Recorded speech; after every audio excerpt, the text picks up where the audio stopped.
வணக்கம் ஐயா. வணக்கம். அன்பான உணர்வு அன்பு வணக்கம். சொல்லுங்க ஐயா.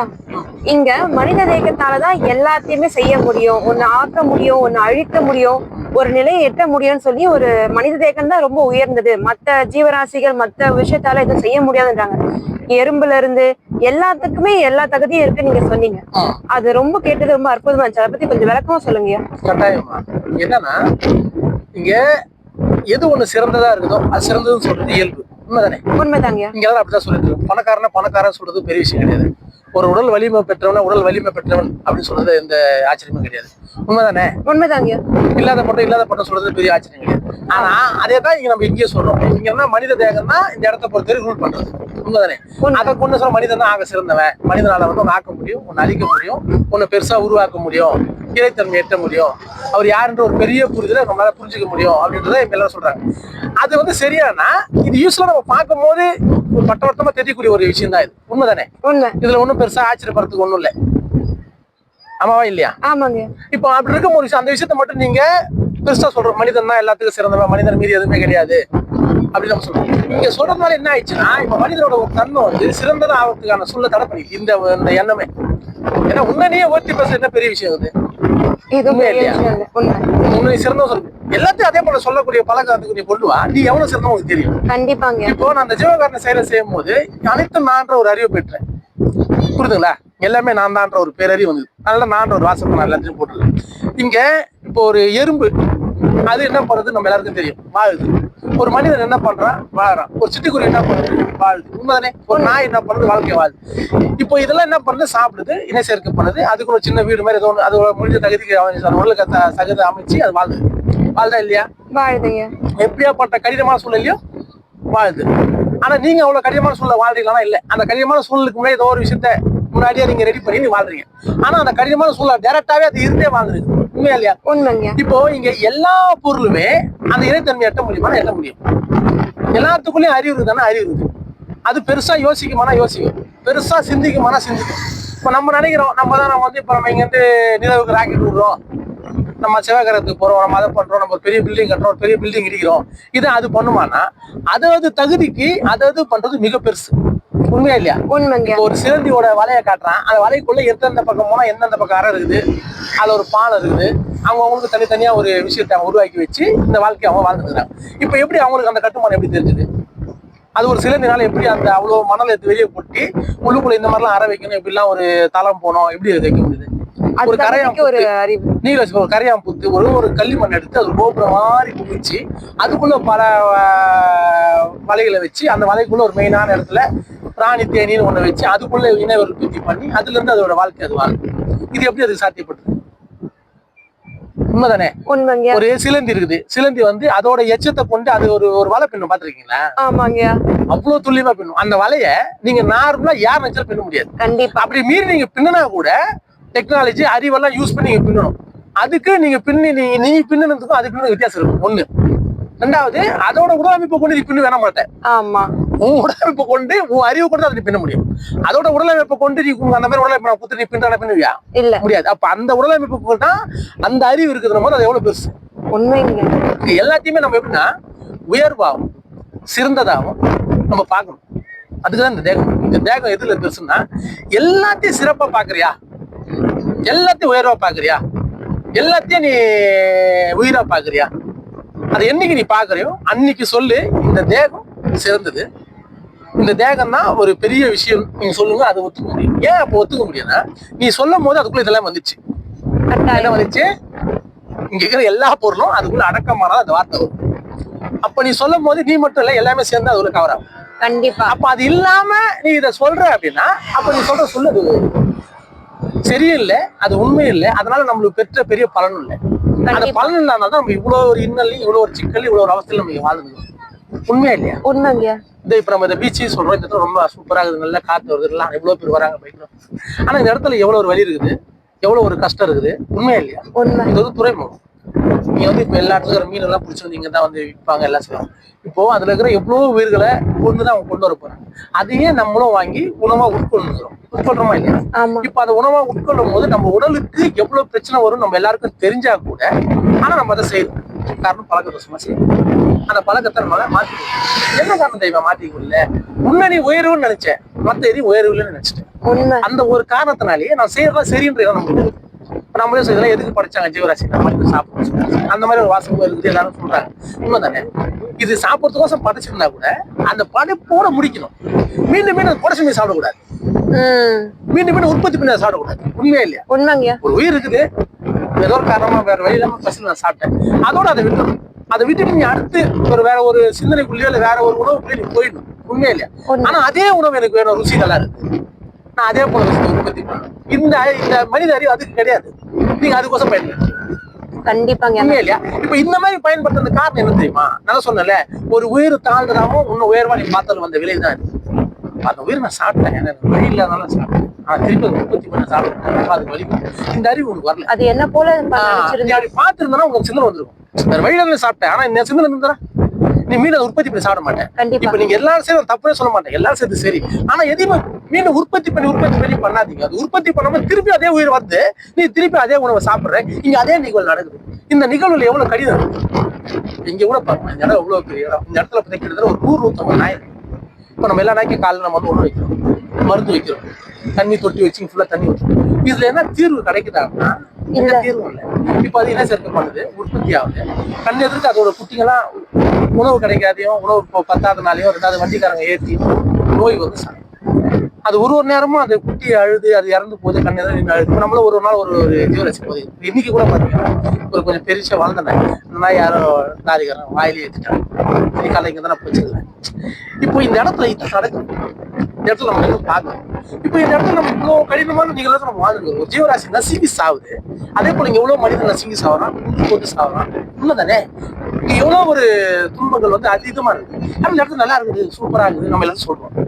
இது எப்படி நம்ம சொல்றோம் அப்படின்னா ஒரே விஷயம் தான், பழக்க தோஷமாவே ஒரு சொல்லுற ஒரு விஷயத்த பழக்க தோஷம் தான். ரெண்டாவது இது சரியில்லைன்னு நம்மளால கண்டுபிடிக்க முடியல. நம்மளுக்கு கஷ்டம் நமக்கே தெரியல, நம்ம வழியில இருக்கிறது நமக்கு தெரியல, நம்ம துன்பத்துல நமக்கு தெரியல. அது ஏன் தெரியலன்னா பிறர் வழியை உன் வழியை நீ சிந்திக்கிறதுனால தெரியல. நீ எப்போ உன் வழி உனக்கு வழி சிந்திக்கிறா உனக்கு எதனா வரும்போது சிந்திக்கிற, இல்ல உனக்கு சார்ந்தவனுக்கு எதனா வந்தா சிந்திக்கிற. மற்ற டைம்ல நீ சிந்திச்சியா யோசிச்சியானா அந்த சிந்தனைக்குள்ளே போல சொல்லுது புரியுதுங்களா? இப்ப நீ எனி டைம் அந்த சிந்தனைகள் இருந்தானா அப்போ அறிவு வந்து அலட்சியம், உங்களை அன்பு பெருகும். நீ ஏன் என்ன எவ்வளவு கடினமா யாருக்கும் கேள்வி வரும். இங்க எல்லாருக்கும் பாருங்களேன், இப்போ நம்ம ஒரு பெரிய பெரிய போராளிலாம் சொல்றாங்க, போராளிகளை பத்தி பேசுறோம். இங்க வேற ஒரு பிரபாகர எடுத்தினாலும் சரி, நம்ம சேகோரா எடுத்தினாலும் சரி, இப்ப நிறைய யாரெல்லாம் பெரிய பெரிய அவங்களும் போறாங்க. என்னத்துக்கு போறாங்கன்னா எல்லாருக்கும் சம உரிமை கொடுங்க, எதையும் ஏற்றத்துல பார்க்காது. எங்களுக்கு உங்களுக்கு தேவைன்னு எங்களுக்கு தேவை. அதனாலதான் அவங்க ஒரு போராட்டம். இப்போ அதே போராட்டம் எதுக்கு பண்ணாங்கன்னா சரி சமமான ஒரு வாழ்க்கை வாழணும், உங்களுக்கு கிடையாது எதுவும் கிடையாது, நான் கஷ்டப்படுறேன் அப்படிதான் போறாங்க.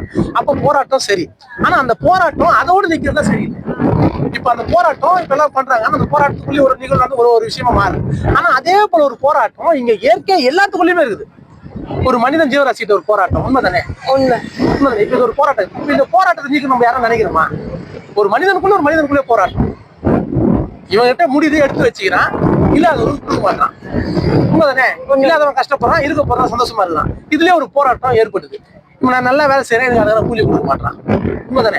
யாருனால முடியும் அவன் எடுத்து வச்சு ஆக்கி மாட்டான். இது ஏன் வந்தது? நம்ம எல்லாருக்குள்ளயும் அன்பு கருணை இல்லாதனால வந்த ஒரு நிகழ்வு. ஆமா. இப்ப அவங்க இப்ப இவ்வளவு போராடுற காரணம் நம்ம இவங்க அன்புதான் எல்லாமே இவ்வளவு அன்புதான் போதிக்க போறாங்க, வேற எதையும் போதிக்கல. பயம் அதுதான் அததான் ஒரு போர்த்தனமா ஆயிடுச்சு, போராளி ஆயிட்டாங்க. ஆனா போராளியில அவங்களும் அன்பை போதிச்சவங்க தான். உண்மை இல்லையா? இப்ப அதே அன்புதான் இப்ப நான் அளவுக்கு மீறி நிச்சயம் போதிக்கிறேன். சொல்ற உலக நிக்கிறேன், என் போராட்டம் இருக்குது. நான் வந்து நம்ம மனிதனுக்குள்ள நேர்னஸ் வரணும், இவங்களாம் நீட்டாகணும், ஒருத்தருக்கு வந்து இந்த இது நிக்காது. ஏன்னா நீங்க திரும்ப திரும்ப இது நடந்துட்டே தான் இருக்கும். நான் இருக்கிற வரைக்கும் போராடலாம், நான் இல்லாத அப்புறம் எனக்கு மாதிரியா பேசுறேன், அவன் ஒரு விஷயமா போராடும், அது ஒரு மாதிரியா போய் திருப்பி இதே நிகழ்வு நடந்ததே இருக்கும். ஆனா இது மொத்தமே இல்லாம இருக்கு ஒரு போராட்டம். அந்த போராட்டத்தை நான் ஏன் இப்படி நான் அந்த போராட்டம் பேசுறேன்னா இந்த கருணைக்குள்ள அதிகமா வர மாதிரி இப்ப நாய் அவ்வளவு கொடுக்குறாங்க. ஆனா என்னதான் பண்ணாலும் அந்த நாய்க்கு அந்த வழியில இருந்து அந்த துன்பத்தை நீங்க முடியல. அதுக்கு முழுமையான சொல்லி சுத்தி வருதுங்க பாவம். இப்ப அது ஒண்ணு இல்ல, அதுக்கப்புறம் புரிச்சுக்கிறேன். நான் என்ன சொல்றேன்னா இப்போ இந்த இடத்துல எது நம்மளுக்கு முழுமையான சந்தோஷம், எது முழுமையான நிம்மதி, எது பேரானந்தம், எது நித்தியமான நம்ம இல்லாம இருக்கிறதா? நம்ம எல்லாமே எல்லா பொருளும் உயிர் இருக்குமா, எல்லாத்துக்கும் உயிர் இருக்கு, எல்லாமே ஏக்கத்துல எல்லாத்துக்குள்ளயும் ஒரு வழி இருக்குது. ஏக்கத்துல எல்லாமே மாறிங்க. அப்போ அந்த மாற்றத்துக்கு வழி மாறணும்னு என்ன வரும், அது எப்படி மாறும் டிசைட் பண்ணணும். அந்த டிசைட் நம்மளால பண்ண முடியுமானா 100% பண்ண முடியும். இப்ப அந்த டிசைடுன்றது என்னன்னா, இந்த உலக இயக்க நிக்கணும். உலக இயக்க நிக்கிறதுன்றது இது எல்லா பொருளும் ஒரு பொருளா மாறும். எல்லாமே ஒரு சிறு புள்ளியில இருந்து வெடிச்சு செதுனா இது இத்தனை விதமா மாறிடுது. இப்போ அது ஒரே புள்ளியில இருந்து வர விஷயம் திருப்பி ஒரே புள்ளிக்கு அது ஒடுங்கும். அது ஒரே புள்ளிக்கு என்ன கொடுக்கும், நம்மளுக்குள்ள அன்பு அதிகமாகும் போது, ஒருமை உணவு வரும்போது, அனைத்து நாடு ஒரு பெரிய புள்ளி. அது நீங்க கருணையில இருக்கும்போது வரும். கருணை அதிகமாயிடுச்சுன்னா எதையுமே கீழையும் எதையுமே தாழ்வா நீ பார்க்க மாட்டேன். இருக்கிற எல்லா பொருளுமே ஒரே சமமான உயர்வு பண்ணது. எல்லாத்துக்குள்ளயும் இந்த மாதிரி சிந்தனை இருக்குது. அதுவும் யோசிக்குது, அதுவும் மாற்றத்துக்கு. இப்ப நம்ம இந்த மாற்றத்தை வந்து பேசுறோம். இந்த மாற்றத்துக்கு காரணம் என்ன? சும்மா இருக்கும். நான் முதல்ல வந்து லைட் அண்ட் சவுண்டு, அதுல நேரம், அதுல இருந்து வெளிப்பட்டு வந்த ஒரு நிகழ்வு தான் இந்த உடல். நீ கல்லானா கல்லு, நீ மண்ணானா மண்ணு, நீ கட்டையானா கட்டை, நீ இருமானா உண்மைதானே? உண்மை. இப்ப அதுதான் இது பேசுது. அப்படி இருக்கும்போது அந்த குப்பை எப்படி தாழ்வாகும்? நானும் அது உண்மைதானே? ஒரு புழு எப்படி சின்னதாகும்? அதுக்கு எப்படி அறிவு இல்லாத போகும்? அப்ப அதுல இருந்து தானே இது வந்துருக்குது. அப்ப இதோட நீங்க பெருசா அது பேசுனா அதோட சாராம்சம் இதுக்குள்ள இருக்கு. அதோட சிந்தனை கூட இது பேசுது. அப்ப அதே தன்மை அங்க இருக்குது. அப்ப அதுக்கும் அந்த தன்மை இருக்குது, நீ உணரணும். நம்ம பெரிய அறிவுன்னு என்ன தெரியுமா? ஒன்னே ஒண்ணுதான், எல்லாத்தையுமே உயர்வாகவும் சிறந்ததாகவும் அதுவும் நம்மள கூட மிக பெருசுன்னு நீ என்னைக்கு உணர்றியோ அன்னைக்கே இந்த மனித தேகத்தை கொண்டு ஒரு பேரறிவு அது நீ 100% உணர புரிஞ்சுக்கணும். அது பிறர் வழியை உன் வழியை சிந்திக்கும் போது தான் சொல்றேன். அதனாலதான் சொன்னேன், எல்லாத்தையும் உயிராப்பாரு, உயர்வாப்பாரு, எதையுமே தாழ்வாப்பாரு. எதுனாலே அதெல்லாம் முடியாது, அது நடக்காதுன்னு சொல்லாதீங்க. ஒரு உயிருக்குன்னு ஒரு விஷயம் இருக்கு. ஒரு எறும்பு இருக்கு வச்சுங்களேன், எறும்புக்கான அந்த உடலுக்கான ஒரு வேலையை சிறப்பா பண்ணும். கட்டாயம். அதை நம்மளால முடியுமா? பார்க்க முடியுமா? முடியாது. இப்ப அதுவும் யோசிக்கும், அதுவும் சிந்திக்கும், அது இறைவனை பத்தி யோசிக்கும், மாற்றத்தை பத்தி யோசிக்கும், அதுவும் அறிவியல் பூர்வமா ஆராய்ச்சி எல்லாம் பண்ணுமா, அதுவும் ஆராய்ச்சி பண்ணும், அதுவும் ஆய்வு பண்ணும். நான் இப்ப சொல்றேன், இதெல்லாமே கட்டாயம் அவங்களாம் பண்றாங்க. அதை பண்றாங்களா பண்ணலையா, அவனால முடியுமா முடியாதான்னு உங்களுக்கு தெரியாது. ஒரு எறும்புக்கு தான் தெரியும் அதனால முடியுமா முடியாது, அது பண்ணுதா பண்ணலையா. நீங்க எப்படி கண்டுபிடிப்பீங்க? இப்ப நம்மளே ஒரு 100 பேர் இவன் என்ன செய்வாங்க தெரியுமா? நம்மளால இல்லைங்க சொல்ல தெரியாது. உண்மைதானே? ஆனா கேட்டா அது எதுவுமே இதுவே நம்மளுக்கு தெரியாது. கேட்டா இது கிடையாது, அது கிடையாது. இப்பதான் சொல்றீங்க, காத்துக்கு பேர் ஆற்றல் தான். உண்மைதானே? ஒரு பறவை பறக்குதுன்றீங்க, அது பறக்குதா நீந்துதா? நீந்துது. அன்னைக்கு எல்லாம் பறக்குதுன்றீங்க, எப்படி சொல்லிட்டீங்க? சும்மா யோசிச்சு பண்ணுது. தண்ணி, மீன் நீந்துது. இப்ப அந்த தண்ணின்றது ஒரு ஆற்றல். உண்மைதானே? அதுல இருந்து வெளிப்பட்டது இந்த காத்துல இருந்து நீர் உருவாயிருக்குது. புரியுதா? இப்ப இந்த காற்று முதல்ல காற்றாகுது, அதுக்கப்புறம் நீரானது அது தடினமாயி அது தண்ணியில மீன் மேயுது. இப்ப அது இப்ப மேல இருக்குது, ஆற்றலா தாங்குது. இப்ப நீங்க இடத்துல ஒரு பறவை பறக்க எப்படி பறக்குது? அதோட ரெக்கையை பெருசா விரிச்சு அந்த ஆற்றல் மேல உட்கார வச்சு அப்படியே ஆசிச்சு தண்ணியில நீந்து தான். ஆனா நீங்க பறக்குதுன்றீங்க. பறக்குறதுனா தெரியுமா? ஒரு பேப்பர் காத்தச்சா பறக்க பாத்துறீங்க, அதுதான் பறக்கும். அது அசையாது. எது அசையாது? அந்த பேப்பர் அசையாது, காத்து போய் அது தூக்கிட்டு போகும். கட்டாயம். அதுதான் பறக்குது. ஆனா உயிர் உள்ள ஒரு பொருள் அசைஞ்சிச்சுன்னா அது நீந்துன்னு தான் அர்த்தம், அது பறக்குதுன்னு அர்த்தம் இல்லை. இப்ப இப்படி நம்ம பேசுறோம். உண்மைதானே? இந்த சிந்தனையே சரியில்லையே. இவ்வளவு அறிவு சிறந்தவன் நம்ம இந்த அளவுக்கு பக்கம் நம்ம சொல்ற மாதிரி. ஆனா இத ஒரு ஜீவராசி அதோட வாழ்க்கை வாழும் போது பாருங்க, ஒரு ஆமை கிட்டத்தட்ட 150 வருஷம் உயிர் வாழும். எவ்வளவு நேரம் உள்ள போய் தண்ணியில இருக்கணும், எவ்வளவு நேரம் வெளியே இருக்கு, அதுக்கு அந்த கவுண்ட் தெரியும். அது கரெக்டா அதை கவுண்ட் பண்ணி அதோட கும்பகம் பூரகன்ற தன்மையில அதோட வாழ்க்கை அது வாழ்ந்து 150 வருஷம் உயிர் வாழுது. நீ முடியுமா உன்னால? வாழ நீ என்ன டெக்னாலஜி கண்டுபிடிக்கிற? ஆமாங்க. இது ஏன் பண்ண முடியல உன்னால? புரியுதுங்களா? இப்ப ஏன் உன்னால இதை பண்ண முடியல?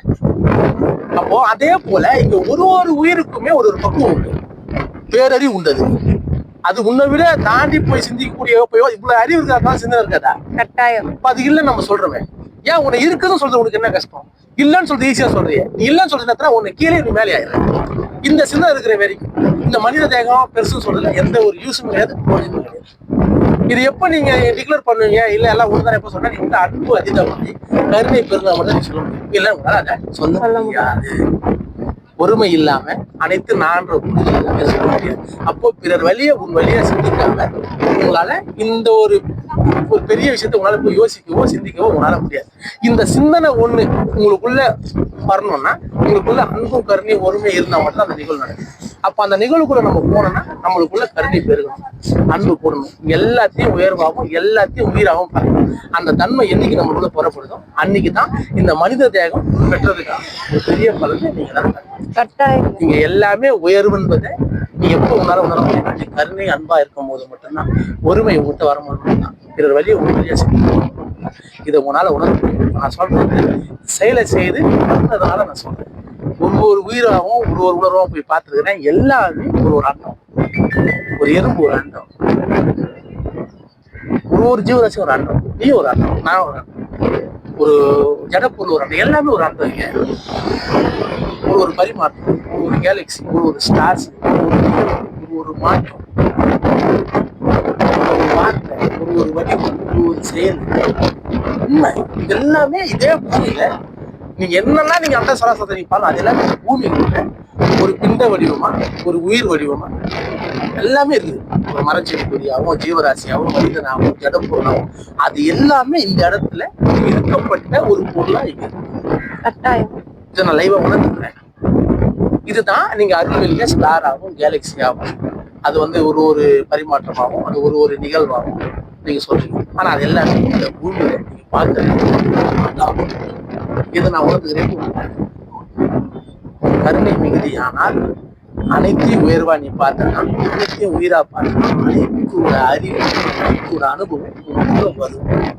அந்த அறிவு தான் இருக்குது பேரறிவு. அந்த பேரறிவு நம்மளால முடியும். அனைத்தையும் உயிராகவும், அனைத்தையும் மிக பெருசாகவும் என்னைக்கு நினைக்கிறோம் அன்னைக்குதான் உன்னால முடியும். அது பிறர் வழியை உன் வழியா சிந்திக்கும் போது எல்லாரும் வாழ்க்கை.